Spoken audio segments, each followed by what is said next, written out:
जय श्री कृष्ण। ओम नमो भगवते वासुदेवाय नमः। आप सुन रहे हैं पौराणिक अमृतवाणी द्वारा प्रसारित महाभारत कथा। कथा को सुनने के लिए हमारे चैनल को लाइक शेयर एंड सब्सक्राइब करें। चलिए आगे की कथा प्रारंभ करते हैं।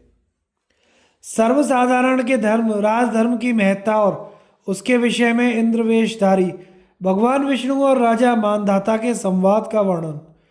राजा युधिष्ठिर ने कहा, पितामह, अब आप ऐसे धर्मों का वर्णन कीजिए जो सब प्रकार कल्याणकारक, सुखप्रद, परम पुण्यप्रद, हिंसाहीन और सब लोकों में माननीय हो तथा जिनका सुगमता से पालन हो सके। भीष्म जी बोले, भरतश्रेष्ठ, उक्त चार आश्रम ब्राह्मणों के लिए ही कहे गए हैं, अन्य तीन वर्ण उनका अनुवर्तन नहीं करते। उसी प्रकार जो ब्राह्मण, क्षत्रिय, वैश्य और शूद्रों के धर्मों का सेवन करता है, उस मंदमती की इस-लोक और परलोक में निंदा होती है और मरने पर वह नरक में जाता है। जो ब्राह्मण 6 कर्मों में तत्पर रहता है, चारों आश्रमों में उनके सब धर्मों का आचरण करता है तथा तपस्वी, निरपेक्ष और उदार है, उसे अक्षय लोक प्राप्त होते हैं। जो पुरुष जिस प्रकार कर्म करता है उससे उसमें वैसा ही गुण आ जाता है। राजन, धनुष की डोरी खींचना, शत्रु को दबाना, खेती, व्यापार या पशुपालन करना अथवा धन के लिए दूसरों की सेवा करना, ये ब्राह्मण के लिए अत्यंत कर्तव्य है। मनीषी ब्राह्मण यदि ग्रस्त हो तो उसके लिए षटकर्म ही सेवन करने योग्य है। कृतकृत्य होने पर उसके लिए वन में रहना ही अच्छा माना गया है। ब्राह्मण को राज सेवा, खेती के धन, व्यापार की आजीविका, कुटिलता, पर स्त्री गमन और व्याज, इनसे सर्वदा दूर रहना चाहिए। जो ब्राह्मण दुष्चरित्र, धर्महीन, उल्टा का स्वामी, चुगलखोर, नाचने वाला, राज सेवक अथवा कोई और विकर्म करने वाला हो, वह अत्यंत अधम है। उसे तो शूद्र ही समझो। उसे शूद्रों की पंक्ति में बिठाकर ही भोजन कराना चाहिए। ऐसे ब्राह्मणों को देव पूजन आदि कार्यों से दूर रखना चाहिए। जो ब्राह्मण मर्यादा शून्य, अपवित्र, क्रूर स्वभाव वाला, हिंसा में और अपने धर्म को त्याग कर चलने वाला हो, उसे हव्य, कव्य और दूसरे दान देना ना देने के बराबर है। ब्राह्मण तो उसी को समझना चाहिए जो जितेंद्रिय, सोमपान करने वाला, सदाचारी, कृपालु, सहनशील, निरपेक्ष, सरल, मृदु और क्षमावान हो। इसके विपरीत जो पाप परायण है उसे क्या ब्राह्मण समझा जाए।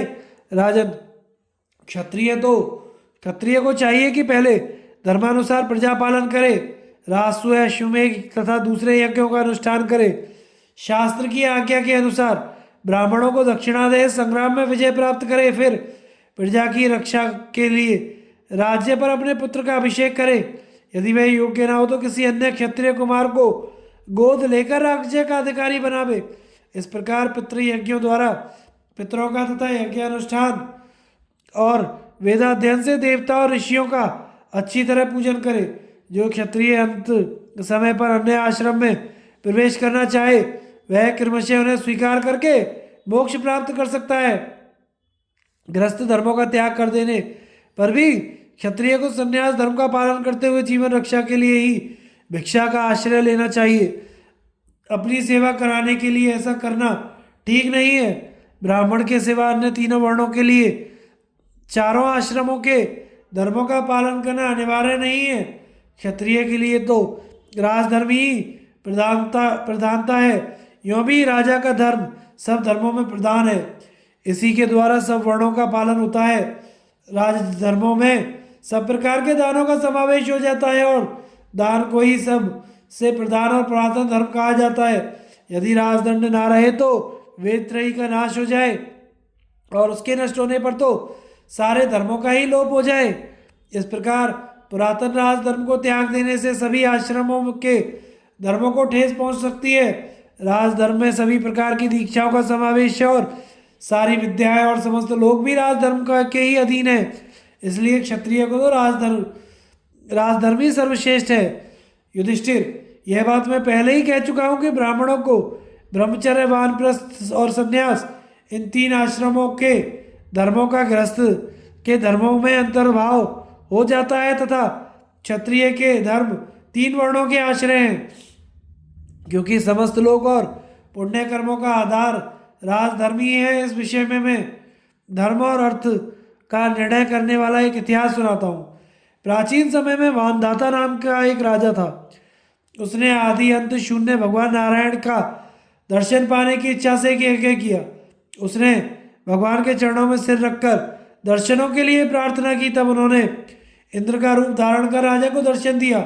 मानदाता ने वहां बैठे हुए अन्य राजा और सभासदों के सहित इंद्र रूपधारी भगवान विष्णु का पूजन किया। फिर उन दोनों का आपस में इस प्रकार संवाद हुआ। इंद्र ने कहा, राजन, तुम सभी मनुष्यों के राजा हो, इसलिए तुम्हारे मन में जो जो कामनाएं हैं उन सबको मैं पूरी करूंगा। तुम सत्यवादी, धर्मपरायण, जितेंद्रिय और शूरवीर हो। तुम्हारी बुद्धि, भक्ति और सुदृढ़ श्रद्धा के कारण देवताओं की तुम पर बड़ी प्रीति है, इसलिए तुम्हारी जो इच्छा हो वही वर देने के लिए मैं तैयार हूँ। मानदाता ने कहा, भगवान, मैं आपको सिर झुकाता हूँ और आपको प्रसन्न करके आदिदेव भगवान विष्णु के दर्शन करना चाहता हूँ। अब मेरी सब प्रकार के भोगों को त्याग कर वन में जाने की इच्छा है, क्योंकि लोक में भी सभी सत्पुरुष अंत में ऐसी मार्ग का अनुसरण करते हैं। मैंने शास्त्र धर्म के द्वारा मिलने वाले पुण्य लोगों को तो प्राप्त कर लिया, संसार में अपनी कीर्ति भी स्थापित कर दी, किंतु जो धर्म आदिदेव श्री विष्णु भगवान से प्रवृत्त हुआ है उसका आचरण करना मैं नहीं जानता। इंद्र ने कहा, आदिदेव भगवान विष्णु से तो पहले राजधर्म ही प्रवृत्त हुआ है, दूसरे धर्म तो उसी का अंग है और उसके बाद ही प्रकट हुए हैं। सब धर्मों का अंतर्भाव क्षात्र धर्म में ही हो जाता है, इसलिए इसी को सबसे श्रेष्ठ कहा जाता है। भगवान ने क्षात्र धर्म के द्वारा ही शत्रुओं का दमन करके देवता और ऋषियों की रक्षा की है।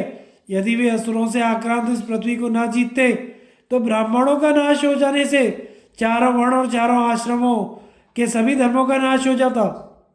इन सनातन धर्मों का सैकड़ों बार नाश हो चुका है, किंतु क्षात्र धर्म ने इन्हें पुनः उज्जीवित किया है। युग युग में इसी के कारण सनातन धर्मों का उद्धार हुआ है। इसलिए मनुष्यों में इसी धर्म को सबसे अच्छा माना जाता है। युद्ध में शरीर की आहुति देना, समस्त प्राणियों पर दया करना, लोक व्यवहार का ज्ञान प्राप्त करना, भयभीत प्रजा की रक्षा करना और दुखी लोगों को दुख से छुड़ाना, ये सब बातें राजाओं के छात्र धर्म में ही पाई जाती हैं।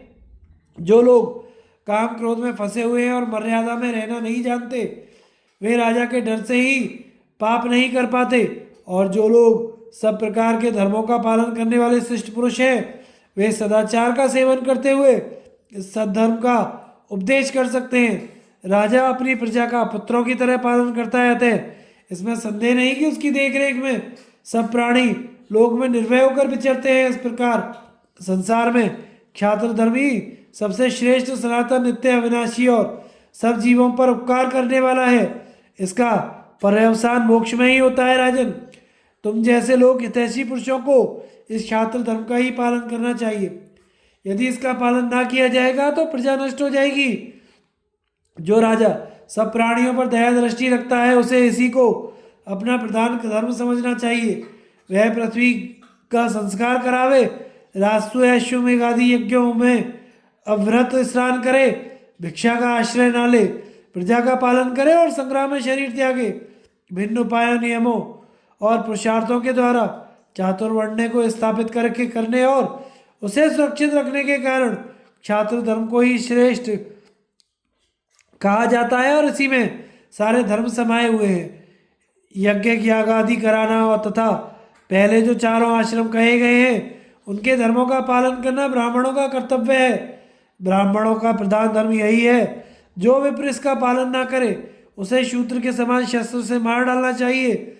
जो ब्राह्मण अधर्म में प्रवृत्त है वह सम्मान का पात्र नहीं हो सकता, उसका किसी को भी विश्वास भी नहीं करना चाहिए। मानदाता ने कहा, देवराज, मेरे राज्य में जो यवन, किरात, गांधार, चीन, शवर, बर्वर, शक, तुषार, कंग, पल्लव, आंध्र, मद्र, पौंड्र, पुलिंद, रमठ और कंबोज आदि जातियों के लोग रहते हैं, जो ब्राह्मण, क्षत्रिय, वैश्य और शूद्रों की संतान है, उन्हें अपने अपने धर्मों का किस प्रकार पालन करना चाहिए। इनके सिवा जो लोग लूटपाट करके अपनी जीविका चलाते हैं उन सबके साथ मेरा बर्ताव कैसा हो। इंद्र ने कहा, राजन, जो लोग लूटपाट करके ही अपना निर्वाह करते हैं उनसे अपने माता पिता, आचार्य, गुरु आश्रमवासियों और राजाओं की सेवा करानी चाहिए। वेदोक्त धर्म कर्म और पितृश्राद्ध कराने चाहिए। कुएं, पौंसले और आश्रम बनवाने चाहिए तथा यथा समय ब्राह्मणों को दान दिलाते रहना चाहिए। अहिंसा, सत्य, क्रोध, शौच, अद्रोह, यज्ञ याग आदि करवा के ब्राह्मणों को दक्षिणा दिलानी चाहिए और बड़े बड़े ब्रह्म भोज करवाने चाहिए। राजन, प्रजापति ब्रह्मा ने इसी प्रकार सब मनुष्यों के कर्तव्य पहले ही निश्चित कर दिए हैं, उनका उन्हें यथावत पालन करना चाहिए। मानदाता ने कहा, देवराज, मानव समाज में दस्यु तो सभी वर्ण और सभी आश्रमों में पाए जाते हैं, वे केवल भिन्न भिन्न चिन्हों से छिपे रहते हैं। इंद्र बोले, राजन, जब दंड नीति नष्ट हो जाती है और राजधर्म की उपेक्षा होने लगती है तो सभी प्राणी कर्तव्य विमूढ़ हो जाते हैं।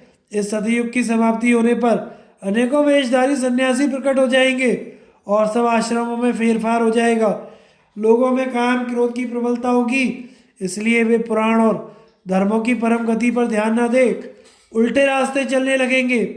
जब उदार हृदय राजा लोग दंड नीति के द्वारा पापी को पाप करने से रोकते रहेंगे तो परम मंगल में सनातन धर्म का ह्रास नहीं होगा।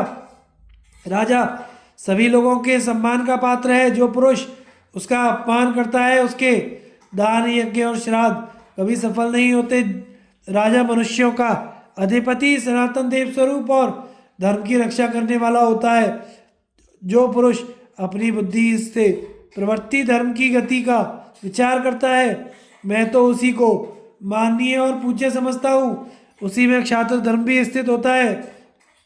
भीष्म जी कहते हैं, युधिष्ठिर, मानदाता को इस प्रकार उपदेश देकर इंद्र रूप भगवान विष्णु अपने सनातन और अविनाशी धाम को चले गए। इस तरह पहले भगवान विष्णु ने ही राजधर्म को प्रचलित किया था और अच्छे अच्छे सत्पुरुष इसका आचरण करते रहे हैं। अतः तुम भी अपने पूर्व पुरुषों द्वारा स्वीकृत इस छात्र धर्म का ही आचरण करो। राजधर्म में चारों आश्रमों के धर्मों का समावेश। राजा युधिष्ठिर ने कहा, पितामह, आपने मनुष्यों के 4 आश्रम बताए हैं, सो अब आप विस्तार से उनका वर्णन कीजिए।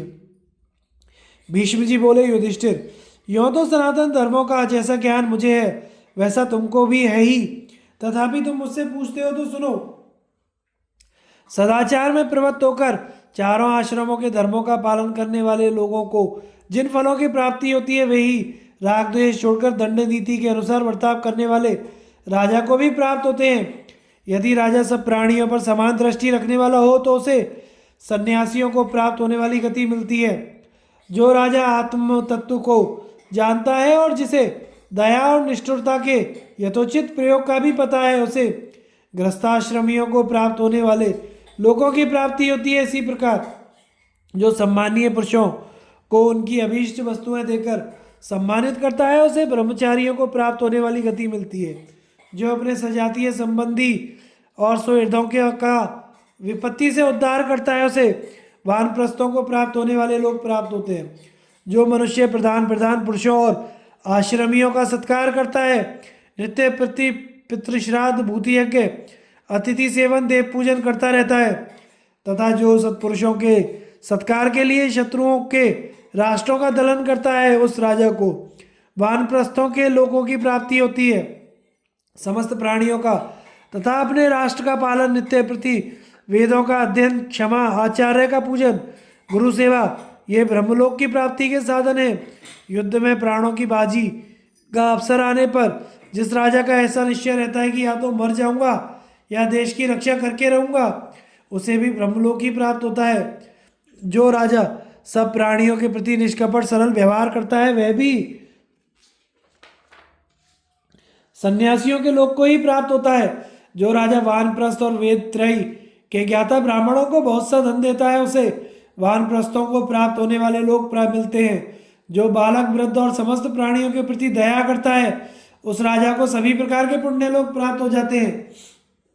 यदि कोई अत्याचार से घबराकर अपनी शरण में आवे तो उसकी रक्षा करने वाले राजा को गृहस्थाश्रमी के लोगों की प्राप्ति होती है। इसी प्रकार जो सब प्रकार चराचर प्राणियों की रक्षा और पूजा करता है तथा जो पूजनीय और आत्मज्ञ सत्पुरुषों का पालन करता है, उसे भी गृहस्थों को मिलने वाले पुण्य लोग ही मिलते हैं। जो पुरुष विधाता के रचे हुए धर्म में यथार्थ रीति से स्थित है, वह सभी आश्रमों को प्राप्त होने वाले पुण्य फल को पा लेता है।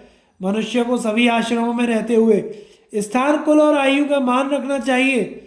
जो बहुत संपत्ति और उपहारों के द्वारा प्राणियों का सत्कार करता है तथा सभी अवस्थाओं में धर्म ही पर दृष्टि रखता है, वह राजा सभी आश्रमों का फल प्राप्त कर लेता है। जिस राजा के राज्य में सुरक्षित रहकर धर्मकुशल पुरुष अपने धर्म का आचरण करते हैं, उसे उनके पुण्यांश प्राप्त होते हैं। जो राजा धर्मनिष्ठ पुरुषों की रक्षा नहीं करते, उन्हें उन पुरुषों के पाप का वही भागी होना पड़ता है। जो लोग धार्मिक पुरुषों की रक्षा करने में राजा की सहायता करते हैं, उन्हें दूसरों के धर्म का अंश मिलता है। युधिष्ठिर, यह बात सर्वथा स्पष्ट है कि हम लोग जिसमें स्थित है वह गृहस्थाश्रम अन्य सभी आश्रमों में श्रेष्ठ है।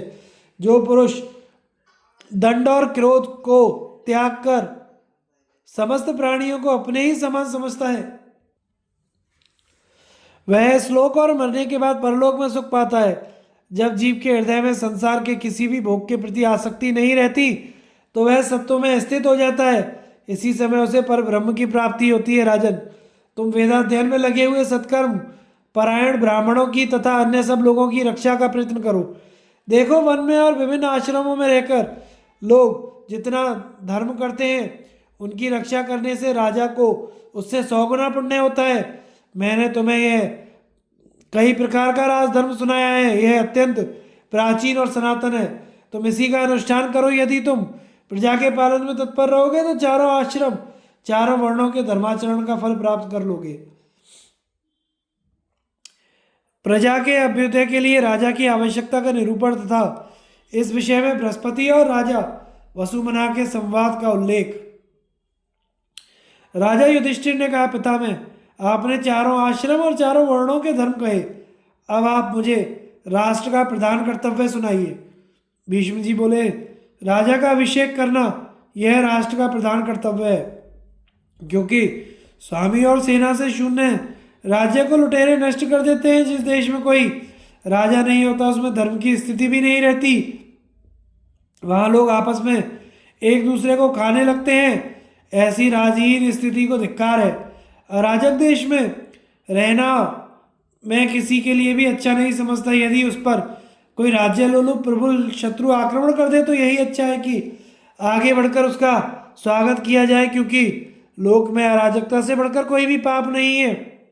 अतः जिन्हें उन्नति की इच्छा हो, उन्हें सर्वदा अपने देश पर कोई राजा बनाए रखना चाहिए। जिस देश में राजा नहीं होता, वहाँ के लोग धन या स्त्री का सुख भी नहीं भोग सकते। ऐसी स्थिति में पापियों को भी चैन नहीं मिलता, क्योंकि एक पुरुष का धन तो छीन लेते हैं तो दूसरे अनेकों मिलकर उन दोनों का सर्वस्व लूट लेते हैं। वहाँ जो दास नहीं होता, उसे भी दास बना लिया जाता है। स्त्रियों को बलात् छीन लिया जाता है। इसी से देवताओं ने प्रजा का पालन करने वाले राजा की सृष्टि की है। यदि पृथ्वी में कोई दंडधारी राजा ना हो, तो जल में मछलियों के समान बलवान लोग दुर्बलों को निकल जाए।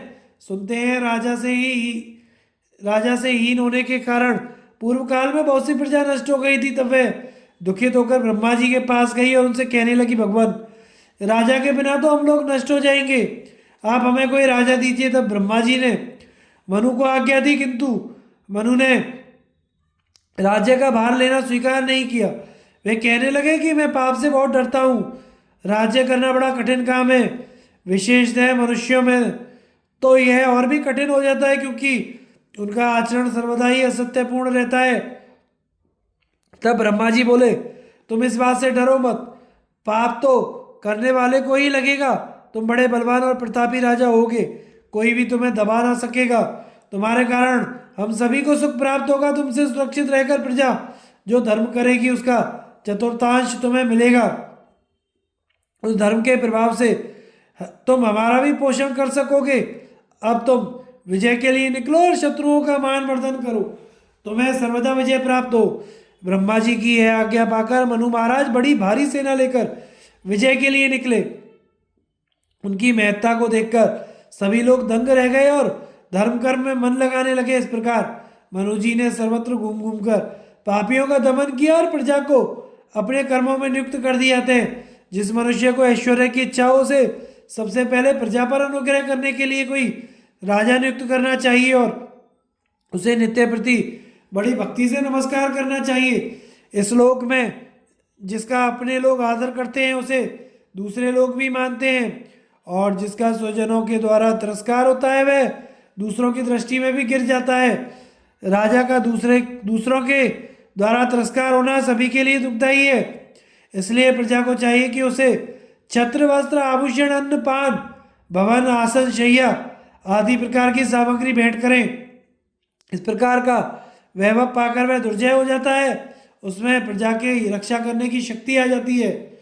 राजा युधिष्ठिर ने कहा, दादाजी, ब्राह्मण लोग राजा को देव रूप क्यों बताते हैं? कृपया करके मुझे इसका रहस्य बताइए। भीष्म जी बोले, युधिष्ठिर, यही बात राजा वसुमना ने बृहस्पति जी से पूछी थी। तब बृहस्पति जी ने उससे कहा, राजन, लोक में जो धर्म देखा जाता है उसका मूल कारण राजा ही है। राजा से डरने के कारण ही प्रजा आपस में एक दूसरे को नहीं खाती। जब प्रजा मर्यादा छोड़ने लगती है और लोभ के वशीभूत हो जाती है तो राजा ही धर्म के द्वारा उसमें शांति स्थापित करता है। यदि राजा ना हो तो थोड़े जल में रहने वाली मछलियों और वन में रहने वाले पक्षियों के समान प्रजा भी आपस में लड़ झगड़ कर बात की बात में नष्ट हो जाए। तब तो बलवान लोग निर्बलों की बहू बेटियों को छीन लें और यदि वे सीधे सीधे ना दें तो उनके प्राणों के ग्राहक बन जाएं। मनुष्य के पास जो वाहन, वस्त्र, अलंकार और तरह तरह के रत्न हो उन्हें पापी लोग लूट लें। यदि राजा रक्षा ना करे तो धर्मात्माओं को तरह तरह के शस्त्राघात सहना पड़े और अधर्म का ही प्रचार होने लगे। पापी लोग माता पिता, वृद्ध, आचार्य, अतिथि और गुरुओं को भी दुख देने लगे। धनवानों को मौत और बंधन का क्लेश भोगना पड़े और कोई भी मनुष्य किसी वस्तु पर अपना स्वत्व ना मान सके। लोग अकाल में ही काल के गाल में चल जाने लगे। देश में दस्युओं की प्रधानता हो जाए, खेती नष्ट हो जाए, व्यापार मिट्टी में मिल जाए, नीति और कर्मकांड का लोप हो जाए, बड़ी बड़ी दक्षिणाओं वाले यज्ञ देखने को भी ना मिले और ना विवाह हो और ना समाज का ही कोई संगठन रहे। यदि राजा प्रजा का पालन ना करे तो संसार में त्रास फैल जाए, सबके हृदय डामाडोल हो जाए और सब और हाहाकार मच जाए और एक क्षण में ही सारे संसार का नाश हो जाए। फिर तो ब्रह्म हत्या करने वाले भी मौत से इंद्रियों का सुख भोगते रहें, चोर हाथों हाथ प्रजा की चीजें उड़ा ले जाए और धर्म की सारी मर्यादा टूट जाए। लोग भयभीत होकर इधर उधर भागने लगे और जगत में अन्याय फैल जाए, प्रजा वर्ण संकर हो जाए और देश में दुर्भिक्ष पड़ने लगे। राजा से सुरक्षित रहने पर ही लोग निर्भय होकर घर का दरवाजा खुला छोड़ते हैं और सुख की नींद सोते हैं। यदि धर्मनिष्ठ राजा प्रजा की रक्षा ना करते हो तो लोगों को दूसरों के मुंह से कोई कड़वी बात सुनना भी संभव ना होता। किसी की मार सहने की तो बात ही क्या है। यदि राजा की देखरेख रहती है तो स्त्रियां रास्ते में सब प्रकार के आभूषणों से विभूषित होकर बिना किसी पुरुष के साथ लिए बैठक चली जाती हैं। लोग धर्म का आचरण करते हैं, आपस में किसी को कष्ट नहीं पहुंचाते। तीनों वर्ण तरह तरह के यज्ञों का अनुष्ठान करते हैं और ध्यान देकर विद्या में अभ्यास करते हैं।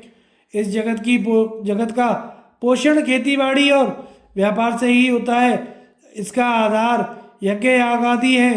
ये सब भी तभी ठीक ठीक निपते हैं जब राजा धर्म की रक्षा करते हैं।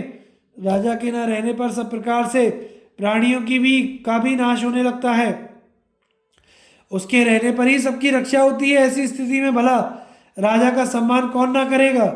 जो पुरुष राजा का प्रिय और हित करता है उससे इहलोक और परलोक दोनों बन जाते हैं, और जो मन से भी राजा का हित चाहता है उसे यहाँ भी कष्ट होता है और मरने पर भी नरक देखना पड़ता है। यह मनुष्य ऐसा समझकर राजा का कभी अपमान नहीं करना चाहिए। वास्तव में तो यह मनुष्य के रूप में कोई महान देवता विराजमान है। राजा समय समय पर अग्नि, सूर्य, मृत्यु, कुबेर, यम इन 5 देवताओं का रूप धारण करता है। जिस समय वह छद्म वेश धारण करके प्रजा को कष्ट पहुंचाने वाले दुष्ट पुरुषों को अपने उग्र तेज से दग्ध करता है उस समय अग्नि रूप हो जाता है। जब वह गुप्त रूपी नेत्रों द्वारा सब प्रजा की प्रवृत्ति देखता है और उसके कल्याण का प्रयत्न करता है तो सूर्य हो जाता है। जब वह क्रोध में भरकर सैकड़ों पापी पुरुषों को उनके पुत्र पौत्र सलाहकारों सहित मारने लगता है तो वह मृत्यु के समान हो जाता है। जब कठोर दंड देकर अधर्मियों का दमन करता है और धर्मात्माओं के प्रति दया भाव प्रदर्शित करता है, उस समय साक्षात यमराज ही जान पड़ता है।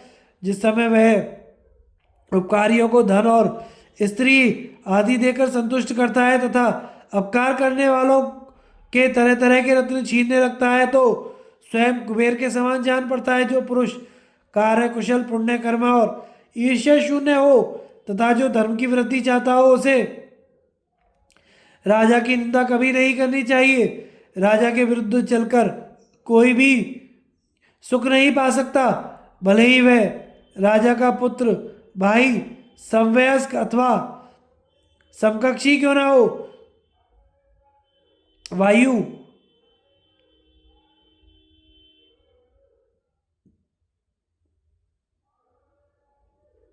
वायु से प्रज्वलित हुई आग भी कदाचित कोई वस्तु भस्म किए बिना छोड़ दे, परंतु राजा से सामना पड़ जाने पर कुछ भी बाकी नहीं बचता। राजा की वस्तुओं से तो मौत के समान दूर रहना चाहिए। मृग जैसे मारक यंत्र को छूते ही मर जाता है, उसी प्रकार राज द्रव्य का स्पर्श करते ही मनुष्य के प्राण संकट में पड़ जाते हैं। इसलिए बुद्धिमान पुरुष को राजा की वस्तु की अपनी ही चीज की तरह रक्षा करनी चाहिए। अतः जो पुरुष उन्नति चाहता है, संयमी हो, जितेंद्रिय हो, मेधावी हो, विचार शक्ति रखता हो और चतुर हो, उसे सर्वदा राजा के ही पक्ष में रहना चाहिए। राजा को भी ऐसे मंत्री का अवश्य सत्कार करना चाहिए जो कृतज्ञ, बुद्धिमान, उदाराशय, सुदृढ़ भक्ति रखने वाला, जितेंद्रिय, धर्मनिष्ठ और सर्वदा नीति का अनुसरण करने वाला हो, जो अपने प्रति दृढ़ अनुराग रखता हो, बुद्धिमान हो, धर्मज्ञ हो, संयतेंद्रिय, शूरवीर और उदार हो और सबको रोककर अकेला आप ही सब काम करने को तैयार हो। ऐसा पुरुष राजा को अपने पास रखना चाहिए। जिस प्रकार बुद्धि मनुष्य को निसंकोच कर देती है, उसी प्रकार राजा उसे विनयी बना सकता है। जो राजा से विरुद्ध है और उसे सुख कैसे मिल सकता है। राजा तो अपने शरणापन्न को ही सुखी करता है। राजा प्रजा का गौरवपूर्ण हृदय है तथा वही उसकी गति, प्रतिष्ठा और प्रधान सुख है। जो लोग उसका आश्रय लेते हैं वे पूरी तरह इहलोक और परलोक को अपने अधीन कर लेते हैं। राजा भी दमन, सत्य और सौहार्द से पृथ्वी का शासन करता है तथा बड़े बड़े यज्ञों का अनुष्ठान करके सनातन स्वर्ग को प्राप्त कर लेता है। बृहस्पति जी के इस प्रकार सनातन उपदेश देने से कौशलराज वसुमना प्रयत्न पूर्वक अपनी प्रजा का पालन करने लगे।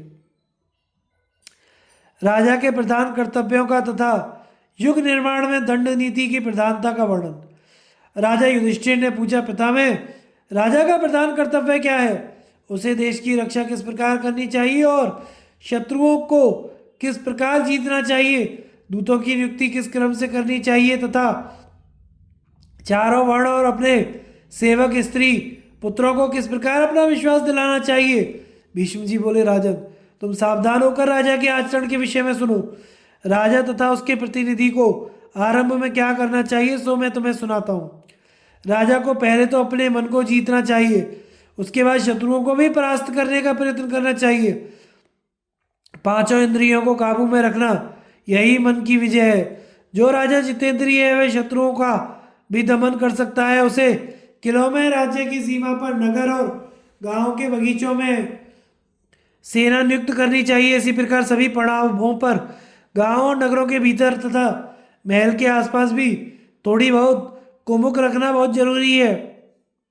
जिन लोगों की अच्छी तरह परीक्षा कर ली हो और जो देखने में अंधे, मूर्ख और बहरे से जान पड़ते हो, भूख प्यास और परिश्रम सहने की सामर्थ्य रखते हो, उन्हें गुप्तचर बनाना चाहिए। इन गुप्तचरों को मंत्री, मित्र और पुत्रों के ऊपर भी नियुक्त करना चाहिए। इसी प्रकार नगर, देश और सामंतों के राज्य में भी इन्हें ऐसी युक्ति से नियुक्त करें जिससे वे आपस में भी एक दूसरे को ना पहचान सकें।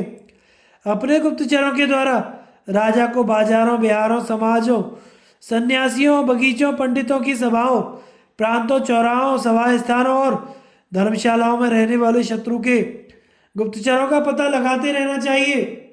यदि राजा शत्रु के दूतों का पहले ही पता लगा लेता है तो इससे उसका बड़ा हित होता है। यदि राजा को अपना पक्ष निर्बल जान पड़े तो वह अपनी कमजोरी का पता लगने से पहले ही शत्रु के साथ संधि कर ले। यदि इसमें भी कुछ लाभ दिखाई दे तो संधि करने में देरी ना करे। जो राजा गुणवान, उत्साही, धर्मज्ञ और सदाचारी हो, उनके साथ प्रजा का धर्मानुसार पालन करने वाले नृपति को अवश्य मेल कर लेना चाहिए। यदि राजा को अपनी स्थिति संकटपूर्ण दिखाई दे तो जिन अपराधियों को वह पहले छोड़ दिया हो और जिनसे जनता द्वेष मानती हो, उन लोगों को सर्वथा नष्ट कर दे, तथा जिससे किसी प्रकार के उपकार या अपकार की संभावना ना हो और जो स्वयं भी सिर उठाने की सामर्थ्य ना रखता हो, उस पुरुष की उपेक्षा करे। जिस राजा में शत्रु को दबाने की सामर्थ्य हो, जिसकी सेना मजबूत हो, वह अपनी राजधानी के प्रबंध की व्यवस्था करके जिस समय शत्रु दूसरे के साथ युद्धों में संलग्न हो, असावधान हो अथवा दुर्बल हो, अपनी सेना के साथ उस पर आक्रमण करने की आज्ञा दे दे। यदि शत्रु अपने से बलवान हो तो भी सर्वदा उसके अधीन ना रहे, दुर्बल होने पर भी गुप्त रूप से उसकी शक्ति को नष्ट करने का प्रयत्न करता रहे, तथा उसके मंत्री और प्रीति पात्र पुरुषों में भेद डलवा दे। जो राजा राष्ट्र का हित चाहे, उसे सर्वदा युद्ध में ही नहीं लगा रहना चाहिए। बृहस्पति जी ने साम, दान और भेद, इन 3 उपायों से ही अर्थ की प्राप्ति बतलाई है। राजा को प्रजा की आय का 6वां भाग उसकी रक्षा के लिए ही कर के रूप में लेना चाहिए। राजा को अपनी प्रजा पर पुत्र पौत्रों के समान स्नेह रखना चाहिए, किंतु न्याय के समय प्रेमवश पक्षपात नहीं करना चाहिए। न्याय करते समय वादी और प्रतिवादी की बातें सुनने के लिए सब विषयों को समझाने वाले विद्वानों को नियुक्त करना चाहिए, क्योंकि न्याय की शुद्धि ही राज्य का आधार है। खान, नमक, चुंगी घर, नाव के घाट, हस्ती सेना पर टैक्स लेने के लिए अपने विश्वास पात्र और चिंतक पुरुषों को मंत्री बनाकर नियुक्त करना चाहिए। जो राजा ठीक ठीक प्रकार से न्याय करता है, उसे ही धर्म की प्राप्ति होती है। राजा का न्यायनिष्ठ होना ही प्रधान धर्म है। इसके सिवा उसे वेद वेदांगों का ज्ञाता, तपोनिष्ठ, दानशील और यज्ञ याग परायण भी होना चाहिए। राजा में ये सब गुण निरंतर स्थिरता से रहने चाहिए। यदि किसी दुर्बल राजा को कोई बलवान शत्रु दबाने लगे तो इसी में बुद्धिमानी है कि वह किले के भीतर चला जाए और अपने मित्रों के साथ मिलकर साम, भेद या युद्ध के विषय में सलाह करें। यदि युद्ध करने का निश्चय हो तो पशुशालाओं को वन में से उठाकर मार्गों पर ले आए और गांवों को उठाकर कस्बों में मिला दे। धनी और सेना के प्रधान अधिकारियों को बार बार धीरज देकर ऐसे स्थानों पर पहुंचा दे जो बहुत गुप्त और दुर्गम हो, तथा राज्य का सारा अन्न अपने काबू में कर ले। नदी के पुलों को तुड़वा दे। जिन किलों में शत्रुओं के छिपने की संभावना हो, उन्हें सब ओर से तुड़वा डाले। देवालयों के वृक्षों को छोड़कर सब छोटे मोटे पेड़ों को उखड़वा दे। जो वृक्ष बहुत फैल गए हों, उनकी डालियां कटवा दे। नगर के चारों ओर परकोटे बनवावे और उस पर दुर्ग रक्षकों को नियुक्त करे, तथा उसके चारों ओर खाई को जल से भरवा दे और उसमें नाके और मगरमच्छ भी छोड़वा दे। नगर में हवा आने के लिए, आपत्ति के समय भागने के लिए परकोटे में झरोके छुड़वा दे। दरवाजों के समान उनकी चौकसी का भी पूरा प्रबंध करावे। इन झरोकों पर भारी भारी युद्ध यंत्र और तोपें लगवा दे और उन पर अपना अधिकार रखे।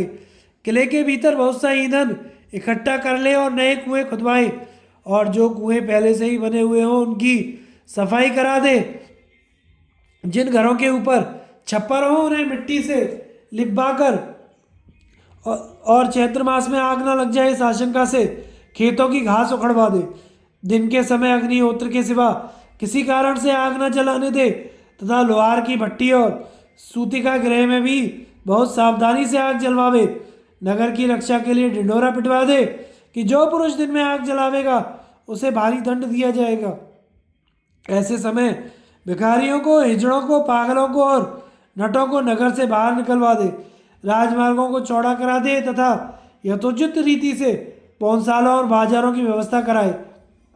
अन्न के भंडार शस्त्रागार, योद्धाओं की वारकें, आशुशालाएं, गजशालाएं, सेना की छावनियां, खाइयां, राजमहल, बगीचे ऐसी युक्ति से तैयार करावे जिससे कोई दूसरा इन्हें देख ना सके।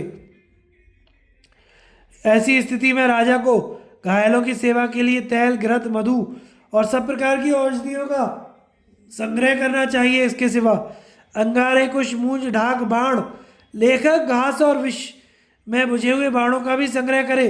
सब प्रकार के शस्त्र, शक्ति, रिष्टि, प्रास और कवच, फल, फूल और 4 प्रकार के वैद्य भी तैयार रखे। ऐसे अवसर पर राजा को जिन सेवक, मंत्री, पुरवासी या सामंतों की ओर संदेह हो उन्हें अपने काबू में कर ले। जब किसी कार्य में सफलता मिले तो उसमें सहायता देने वालों को बहुत से धन और यथोचित पुरस्कार और मीठे वचनों से सत्कार करे। अपना शरीर, मंत्री, कोष, सेना, मित्र, राष्ट्र और नगर, इन 7 को राज्य कहते हैं। राजा को प्रयत्नपूर्वक इनकी रक्षा करनी चाहिए। जो राजा 6 गुण, 3 वर्ग और 3 परम वर्ग इन्हें जानता हो वह इस पृथ्वी को भोग सकता है। इनमें जिन्हें 6 गुण कहा जाता है वह सुनो। संधि करके शांति से बैठ जाना, चढ़ाई करना, शत्रु से युद्ध ठानना, आक्रमण के द्वारा शत्रु को डराकर बैठ जाना, शत्रुओं में भेंट डलवा देना तथा किले या किसी दूसरे राज्य का आश्रय लेना। 3 वर्ग ये हैं: क्षय, स्थिति और वृद्धि तथा अर्थ, धर्म और काम। ये 3 परम वर्ग हैं। इन सबका यथा समय सेवन करे। अंगिरा के पुत्र देवर्षि बृहस्पति का कथन है कि सब प्रकार के कर्तव्यों को पूरा करके पृथ्वी का अच्छी तरह से पालन करने और प्रजा की रक्षा करने से राजा परलोक में सुख प्राप्त करता है। जिस राजा ने अपनी प्रजा का अच्छी तरह पालन किया है उसे तपस्या या यज्ञ आदि करने की क्या आवश्यकता है? वह तो सभी धर्मों को जानने वाला है। युधिष्ठिर ने पूछा, पितामह, दंड नीति और राजा ये दोनों किस प्रकार उपयोग में आने पर सफलता प्राप्त कर सकते हैं, यह मुझे बताइए।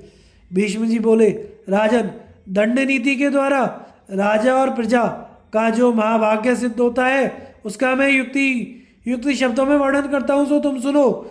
यदि राजा दंड नीति का ठीक ठीक प्रयोग करता है तो यह चारों वर्णों को उसके धर्मों में स्थित रखती है और उन्हें अधर्म की ओर जाने से रोकती है। इस प्रकार जब मर्यादा का नाश नहीं होता और सकुशल रहने के कारण प्रजा को कोई खटका नहीं रहता तो तीनों वर्ण शास्त्रानुसार समता में स्थित होने के लिए प्रयत्न करते हैं और इसी में मानव जाति का सुख निहित है।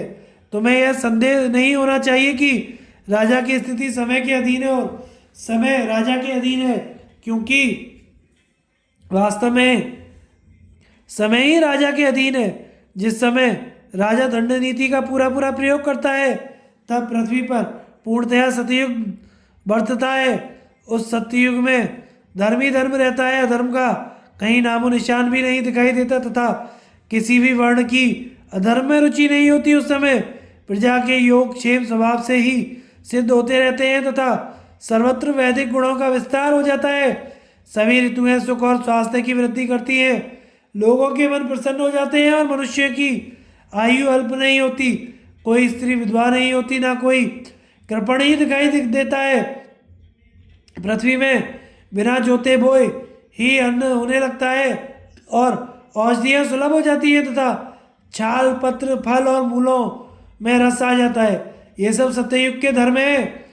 इसके बाद जब राजा दंड नीति के चतुर्थ अंश को छोड़कर उसके 3 अंशों को वर्तने लगता है तो त्रेता युग आरंभ हो जाता है।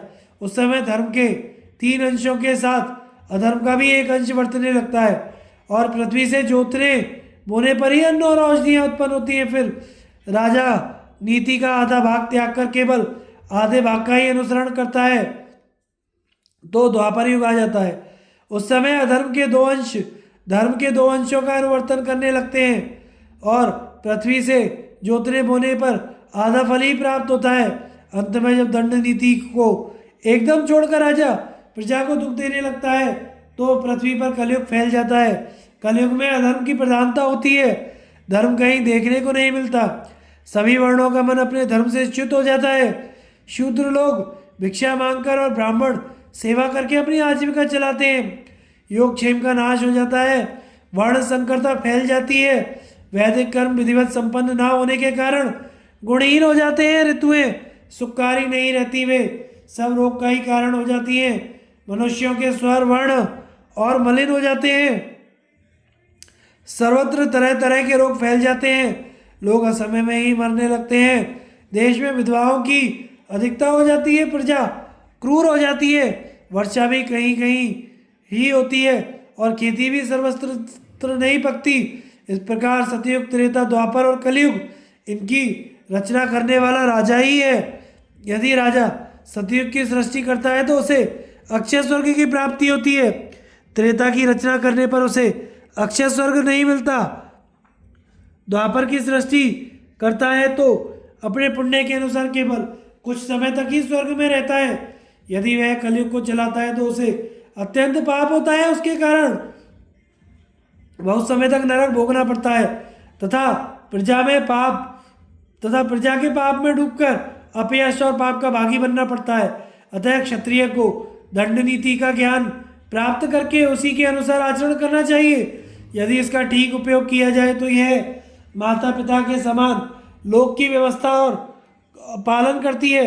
सब प्राणी दंड नीति के आधार पर ही टिके हुए हैं और दंड नीति से युक्त होना ही राजा का परम धर्म है। इसलिए युधिष्ठिर, तुम नीतिनिष्ठ होकर धर्मानुसार प्रजा का पालन करो, इससे तुम दुर्जय स्वर्गलोक प्राप्त कर सकोगे। राजा के इहलोक और परमलोक में सुख की प्राप्ति कराने वाले 36 गुणों का वर्णन। राजा युधिष्ठिर ने पूछा, पितामह, किस प्रकार का आचरण करने से राजा इस लोक और परलोक में सुख देने वाले पदार्थों को सरलता से प्राप्त कर सकता है? भीष्म जी बोले, राजन, ऐसे 36 गुण हैं। यदि उनसे संपन्न होकर राजा आचरण करे तो उसमें यह बात आ सकती है। मैं क्रमशः उनका वर्णन करता हूँ। धर्म का आचरण करे किंतु कटुता ना आने दे। आस्तिक रहते हुए दूसरों के साथ प्रेम का बर्ताव ना छोड़े। क्रूरता का आश्रय लिए बिना ही अर्थ संग्रह करे। मर्यादा का अतिक्रमण ना करते हुए विषयों को ही भोगे। दीनता न लाते हुए प्रिय भाषण करे। शूरवीर बने किंतु बढ़ बढ़कर बातें ना बनावे। दान दे परंतु अपात्र को नहीं। स्पष्ट व्यवहार करे पर कठोरता ना आने दे। दुष्टों के साथ मेल ना करे। बंधुओं से कलह ना ठाने। जो राजभक्त ना हो ऐसे दूत से काम ना ले। किसी को कष्ट पहुंचाए बिना ही अपना कार्य करे। दुष्टों से अपनी बात ना कहे। अपने गुणों का वर्णन ना करे। साधुओं का धन ना छीने। नीचों का आश्रय ना ले। अच्छी तरह जांच किए बिना दंड ना दे। गुप्त मंत्रणा को प्रकट ना करे। लोभियों को धन ना दे। जिन्होंने कभी अपकार किया हो उनमें विश्वास ना करे। किसी से ईर्ष्या ना करे और स्त्रियों की रक्षा करे। शुद्ध रहे, किसी से घृणा ना करे। स्त्रियों का बहुत अधिक सेवन ना करे। स्वादिष्ट होने पर भी जो अहितकर हो उसे ना खाए। निर्भिमान होकर मान्यों का आदर करे। गुरु की निष्कपट भाव से सेवा करे। दम्भहीन होकर देव पूजन करे। आनंदित उपाय से लक्ष्मी प्राप्त करने की इच्छा रखे। स्नेह पूर्वक बड़ों की सेवा करे। कार्य कुशल हो किंतु अवसर का विचार रखे। केवल पिंड छुड़ाने के लिए ही किसी की चिकनी चुपड़ी बातें ना करे। किसी पर कृपा करते समय आक्षेप ना करे। बिना जाने किसी पर प्रहार ना करे। शत्रुओं को मारकर शोक ना करे। अकस्मात क्रोध ना करे। जिन्होंने अपना अपकार किया हो उनके प्रति कोमलता का बर्ताव ना करे। राजन, यदि अपना हित चाहते हो तो राज्य पर स्थित रहकर इसी प्रकार का व्यवहार करो। यदि तुम ऐसा नहीं करोगे तो बड़ी आपत्ति में पड़ जाओगे। और जो राजा इन सब गुणों का अनुवर्तन करता है वह इस लोक में सुख पाता है और मरने के बाद स्वर्ग में सम्मानित होता है। वैशंपायन जी कहते हैं, जन्मजय, पितामह भीष्म का यह उपदेश सुनकर पांडव श्रेष्ठ महाराज युधिष्ठिर ने उन्हें प्रणाम किया। राजधर्म का वर्णन। राजा के लिए विद्वान पुरोहित की आवश्यकता तथा दोनों में मेल रहने से लाभ। युधिष्ठिर ने पूछा, पितामह, किस तरह प्रजा का पालन करने वाला राजा चिंता से बच सकता है और न्याय करने में भूल नहीं होने देता? भीष्म जी ने कहा, राजन, यदि विस्तार के साथ राजधर्मों का वर्णन करूं तो कभी उनका अंत ही नहीं होगा। इसलिए संक्षेप में ही कहता हूँ।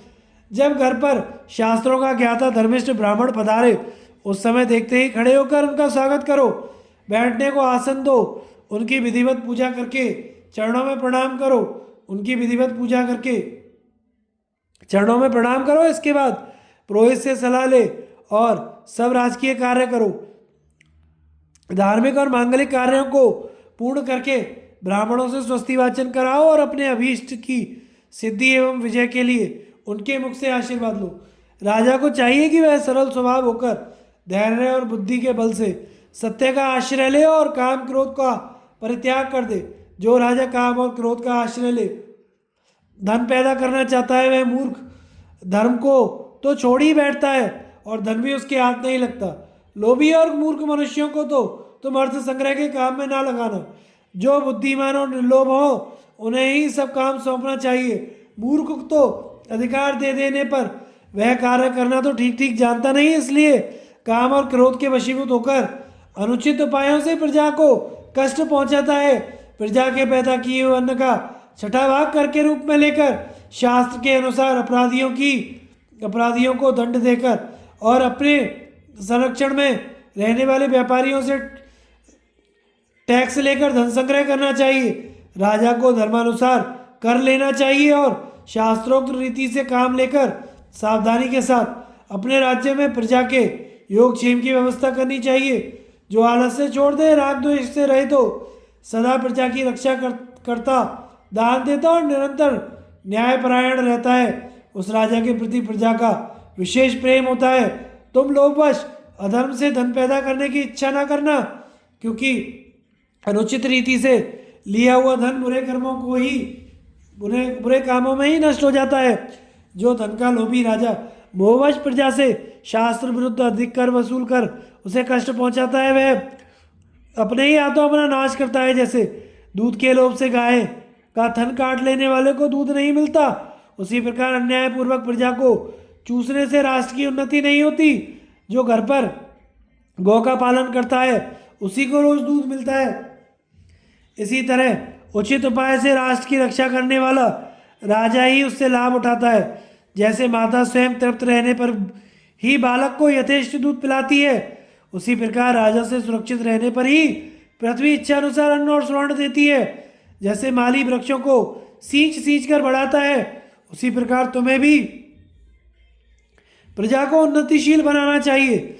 यदि ऐसा बर्ताव करोगे तो चिरकाल तक राज्य की रक्षा करते हुए तुम उससे सुख उठा सकोगे। भारत, तुम अत्यंत कंगाल क्यों ना हो जाओ, फिर भी ब्राह्मण को धनवान देखकर उससे धन लेने की इच्छा ना करना। ब्राह्मणों को यथाशक्ति धन और आश्वासन देने तथा उसकी रक्षा करने से ही तुम उत्तम लोक प्राप्त कर सकोगे। इस प्रकार धर्मानुकूल बर्ताव करते हुए तुम प्रजा का पालन करो, इससे तुम्हें कभी पश्चाताप नहीं होगा। प्रजा की रक्षा करना राजा का परम धर्म है। संपूर्ण प्राणियों पर दया और उनकी रक्षा करने से बढ़कर कोई धर्म नहीं है। राजा रक्षा कार्य में नियुक्त होकर सब पर दया करता है, इसलिए धर्मज्ञ पुरुषों की दृष्टि में वह सबसे बड़ा धर्मात्मा है। प्रजा की भय से रक्षा करने में यदि राजा एक दिन भी लापरवाही करता है तो उसे उस पाप का फल भोगना पड़ता है। 1000 वर्षों तक उस पाप का फल भोगना पड़ता है। और एक दिन भी धर्म के अनुसार प्रजा का पालन करके वह जिस पुण्य का संचय करता है उसका फल 10,000 वर्षों तक स्वर्ग में रहकर भोगता है। ब्रह्मचारी, गृहस्थ, वानप्रस्थ लोग अपने अपने धर्म का पालन करके अंत में जिन लोगों को प्राप्त करते हैं उन्हें ही राजा एक क्षण भी धर्मपूर्वक प्रजा का पालन करने से प्राप्त कर लेता है।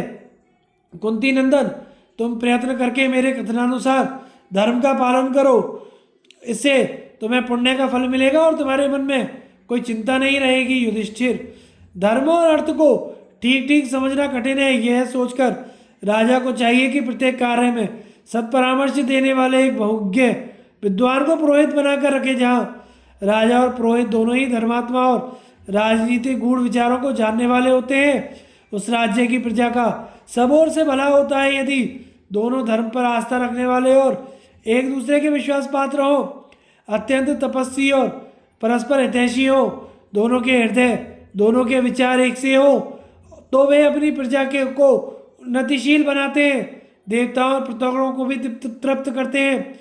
यदि ब्राह्मण, पुरोहित और क्षत्रिय राजा दोनों में परस्पर सद्भाव हो तो प्रजा को सुख मिलता है, और दोनों में वैमनस्य हो जाने पर प्रजा का नाश हो जाता है।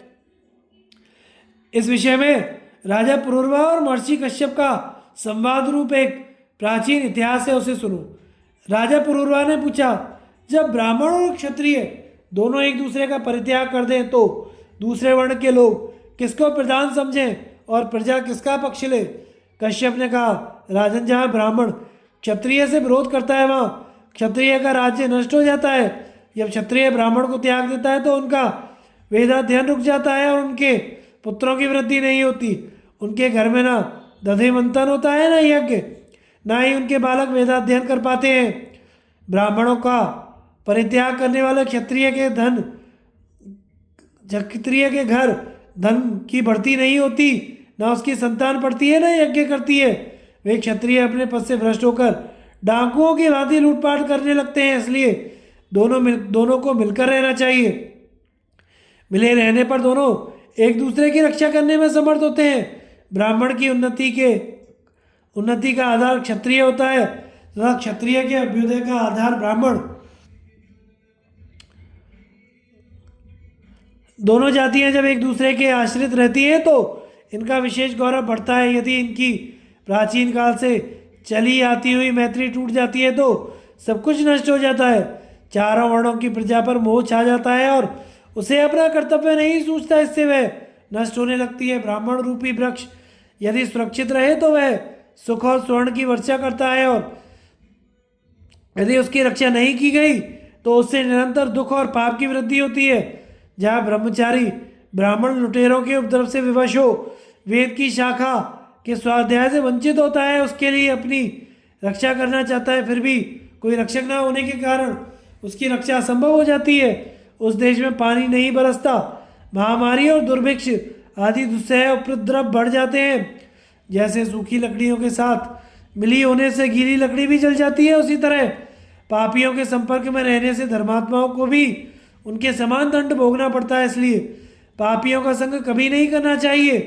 पुण्य आत्माओं को मिलने वाले सभी लोग सुख की खान और अमृत के केंद्र होते हैं। वहाँ घी के चिराग जलते हैं, उनमें स्वर्ण के समान प्रकाश फैला रहता है। वहाँ ना मृत्यु का प्रवेश है, ना वृद्धावस्था का। उनमें किसी को कोई दुख भी नहीं होता। ब्रह्मचारी लोग मृत्यु के पश्चात उन्हीं लोकों में जाकर आनंद का अनुभव करते हैं। पापियों का लोक है नरक, जहाँ सदा अंधेरा छाया रहता है। वहाँ अधिक से अधिक शोक और दुख प्राप्त होते हैं। पापात्मा पुरुष वहाँ बहुत वर्षों तक कष्ट भोगते हैं और उन्हें अपने लिए बहुत दुख होता है। ब्राह्मण क्षत्रिय में परस्पर वैमनस्य होने पर प्रजा को दुस्सह दुख उठाना पड़ता है। इन सब बातों को समझ बूझकर राजा को एक बहुयज्ञ पुरोहित बना ही लेना चाहिए।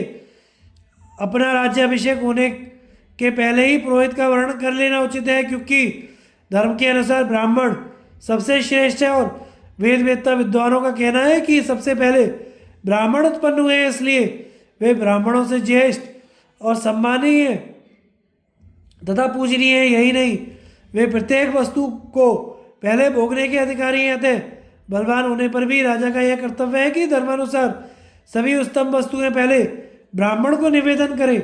ब्राह्मण जाति क्षत्रिय को उन्नतिशील बनाती है और क्षत्रिय ब्राह्मण की उन्नति में कारण होते हैं। इसलिए राजा को सदा ही ब्राह्मण का विशेष सम्मान करना चाहिए। ब्राह्मण और क्षत्रिय की सम्मिलित शक्ति का प्रभाव और राजा के धर्मानुकूल व्यवहारों का वर्णन। भीष्म जी कहते हैं, युधिष्ठिर, राज्य की वृद्धि और रक्षा राजा के अधीन है और राजा का अभ्युदय तथा संरक्षण पुरोहित के।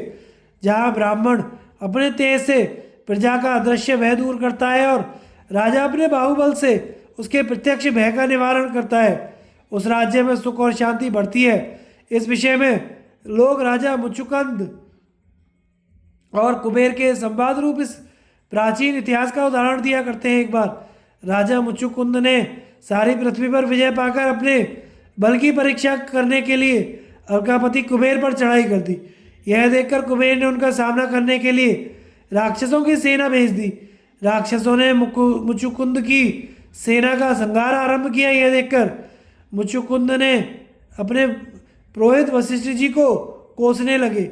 जब वशिष्ठ जी ने अपने उग्र तप के प्रभाव से उन राक्षसों का नाश कर दिया, तब कुबेर ने राजा मुचुकुंद के पास आकर कहा, राजन, पहले भी तुम्हारे समान बलवान राजा हो चुके हैं, उन्हें भी पुरोहितों की सहायता प्राप्त थी, परंतु मेरे साथ तुम जैसा बर्ताव कर रहे हो वैसा किसी ने नहीं किया।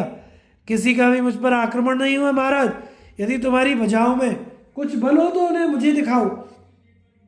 ब्राह्मण के बल पर इतना क्यों इतरा रहे हो? कुबेर की बात सुनकर मुचुकुंद ने उत्तर दिया, अलकापते, ब्राह्मण और क्षत्रिय दोनों को ब्रह्मा जी ने ही उत्पन्न किया है। दोनों का मूल एक ही है। ब्राह्मणों में तप और मंत्र का बल होता है, क्षत्रियों में अस्त्र तथा भुजाओं का।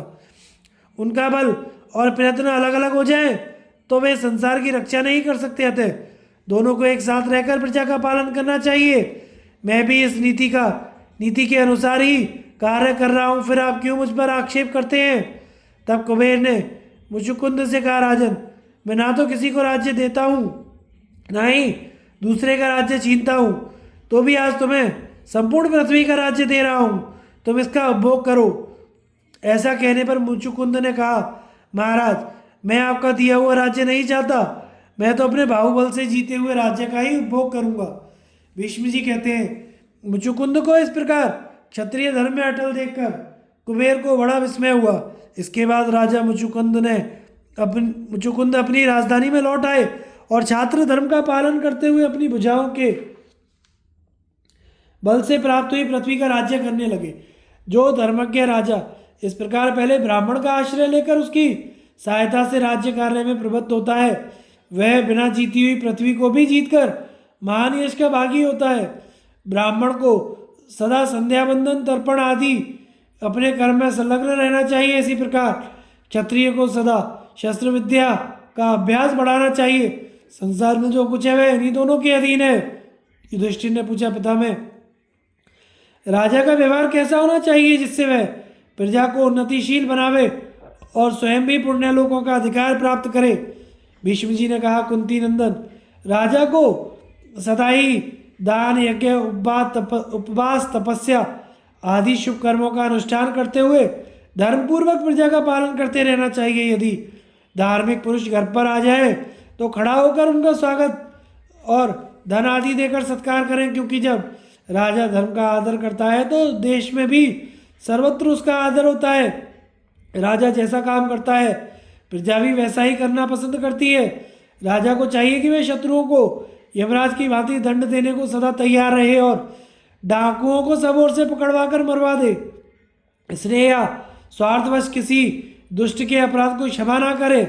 राजा के द्वारा भली भांति रक्षित होकर प्रजा जो कुछ धर्म, स्वाध्याय, दान, हवन, पूजन आदि कर्म करती है उसका 1/4 फल राजा को मिलता है। यदि वह प्रजा की रक्षा नहीं करता तो उस दशा में उसके राज्य के भीतर जो कुछ भी पाप होता है उसका 1/4 फल भी उसे ही भोगना पड़ता है। कुछ लोगों का मत है कि उस अवस्था में राजा को प्रजा के पूरे पाप का ही भागी होना पड़ता है, किन्हीं के मत में उसको आधा पाप लगता है। ऐसा राजा क्रूर और मिथ्यावादी समझा जाता है। अब हम उस उपाय का वर्णन करते हैं जिससे राजा को ऐसे पापों से छुटकारा मिल सकता है। यदि चोरों ने किसी का धन चुरा लिया हो तो राजा उसका पता लगाकर लौटाने में असमर्थ हो तो अपने खजाने से उतना धन प्रजा को दे दे। यदि यह भी ना हो सके तो रियासत के प्रधान कर्मचारियों से चंदा लेकर दे। ब्राह्मण के समान ही उसके धन की रक्षा करना सब वर्णों का कर्तव्य है। जो ब्राह्मण को कष्ट पहुंचाता हो उसे अपने राज्य में नहीं रहने देना चाहिए। ब्राह्मणों की कृपा होने से राजा कृतार्थ हो जाता है। जैसे सब प्राणी मेघों के और पक्षी वृक्षों के सहारे निर्वाह करते हैं, वैसे ही सब मनुष्य राजा के आश्रित होकर जीवन धारण करते हैं। जो राजा कामी, क्रूर और लोभी होता है वह प्रजा का पालन नहीं कर सकता। युधिष्ठिर ने कहा, पितामह, मैं अपने सुख के लिए एक क्षण भी राज्य की इच्छा नहीं करता। मुझे तो धर्म के लिए राज्य भी पसंद था, मगर इसमें धर्म नहीं है। ऐसी दशा में राज्य लेकर क्या करना है?